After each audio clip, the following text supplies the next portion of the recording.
మీకు నేను వాగ్దానం చేస్తున్నాను మాత, మా వంశం నశించవలసిన సమయం వచ్చినప్పుడు అప్పుడు నేను ప్రప్రథమంగా నా సుదర్శన చక్రంతో దాడి చేస్తాను. ఎంతటి భయానక శాపం నా నోటి వెంట ఎలా వెలువడింది?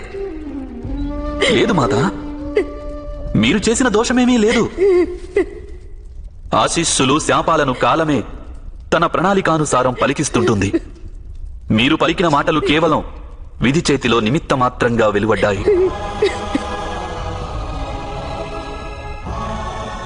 యాదవుల నాశనం కూడా అనివార్యమైనదే.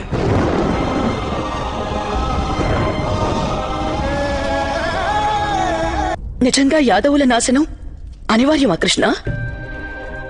అయితే నీవు మరి వారి రక్షణ కోసం అని ఎంతగా శ్రమించావు కృష్ణ. ద్వారకా నగరాన్ని నిర్మించావు. ఇప్పుడు నీవే వాటిని నాశనం చేస్తావా? నేను కాదు అత్త, కాలమే వారిని నాశనం చేస్తుంది.